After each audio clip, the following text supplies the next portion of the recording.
ഇന്ന് digital marketing ഏജൻസികളുടെ എണ്ണം കൂടുന്നതുകൊണ്ട് കോമ്പറ്റീഷൻ വളരെ കൂടുതലാണ്. അതുമാത്രമല്ല ഇന്ന് ധാരാളം AI ടൂളുകൾ വരുന്നതുകൊണ്ട് തന്നെ ഡിജിറ്റൽ മാർക്കറ്റിംഗ് വളരെ ഈസിയായി മാറുകയാണ്. ഇങ്ങനെയൊക്കെ ഉണ്ടാകുമ്പോൾ ഡിജിറ്റൽ മാർക്കറ്റിംഗ് ഏജൻസി ഒരു നല്ല ബിസിനസ് ആണോ?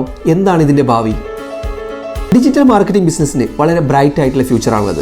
ഇതിന് പല കാരണങ്ങളുണ്ട്. സാധാരണ ഒരു ബിസിനസ് ഭാവിയിൽ എത്രത്തോളം വളരും എന്നതിനനുസരിച്ചാണ് അതിന്റെ ഒരു ഗ്രോത്ത് ഉള്ളത്. ഇങ്ങനെ നോക്കുകയാണെങ്കിൽ BCC റിസർച്ചിന്റെ റിപ്പോർട്ട് പ്രകാരം ഡിജിറ്റൽ മാർക്കറ്റിംഗ് ഇൻഡസ്ട്രി 2027 ആകുമ്പോഴേക്ക് ഏകദേശം $1.2 ട്രില്യൺ മാർക്കറ്റിൽ എത്തുമെന്നാണ് പ്രതീക്ഷിക്കുന്നത്. അതായത് ഇന്നുള്ള മാർക്കറ്റിന്റെ ഡബിൾ ആയിട്ട് ഇത് ഗ്രോ ചെയ്യും. ഒന്നുകൂടി സിമ്പിൾ ആയിട്ട് പറയുകയാണെങ്കിൽ ഇന്നുള്ള അത്ര മാർക്കറ്റിംഗ് ഏജൻസികൾ പോരാ 2028 ആകുമ്പോഴേക്കും. എന്നാൽ ഡിജിറ്റൽ മാർക്കറ്റിംഗിന്റെ ലാൻഡ്സ്കേപ്പ് തന്നെ ഇനി മാറാൻ പോവാണ്. പണ്ടുള്ള റേഡിയോ പരസ്യങ്ങളിൽ നിന്നും ടിവിയിലേക്ക് എത്തി, ടിവിയിൽ നിന്നും അത് ഡിജിറ്റലായി മാറി. ഇന്നുള്ള ഡിജിറ്റൽ മാർക്കറ്റിംഗിൽ സാധാരണ ചെയ്തത് SEO, PPC, അതുപോലെ സോഷ്യൽ മീഡിയ മാനേജ്മെന്റ് ഇതൊക്കെയാണ്. എന്നാൽ ഫ്യൂച്ചറിൽ ഈ രീതികൾക്കുള്ള ഇമ്പോർട്ടൻസ് കുറയും. പകരം പേഴ്സണലൈസ് ചെയ്ത ഒരാളുടെ ഡാറ്റ യൂസ് ചെയ്തിട്ടുള്ള മാർക്കറ്റിംഗ് ആണ് വരാൻ പോകുന്നത്. അതുപോലെ തന്നെ ഹൈലി എൻഗേജിംഗ് ആയിട്ടുള്ള വീഡിയോസ് ആയിരിക്കും ഡിജിറ്റൽ മാർക്കറ്റിംഗിന്റെ ഫ്യൂച്ചർ. അതായത് പേഴ്സണലൈസ് ചെയ്തിട്ടുള്ള കോണ്ടന്റ് മാർക്കറ്റിംഗിനാണ് ഫ്യൂച്ചർ ഉള്ളത്. ഇന്ന് പല ഏജൻസികളുടെ പ്രോബ്ലം കോമ്പറ്റീഷൻ ആണ്. ഇതിന് മറികടക്കാൻ ഏജൻസികൾക്ക് ചെയ്യാൻ പറ്റുന്നത് എല്ലാം ഫോക്കസ് ചെയ്യാതെ ഒരു നിഷിനെ മാത്രം ഫോക്കസ് ചെയ്യുക എന്നുള്ളതാണ്. ഇതിനൊരു ഉദാഹരണം പറയുകയാണെങ്കിൽ കാറുകൾ മാത്രം മാർക്കറ്റിംഗ് ചെയ്യുന്ന ഡിജിറ്റൽ മാർക്കറ്റിംഗ് ഏജൻസികളുണ്ട്. ഇതൊരു നിഷാണ്.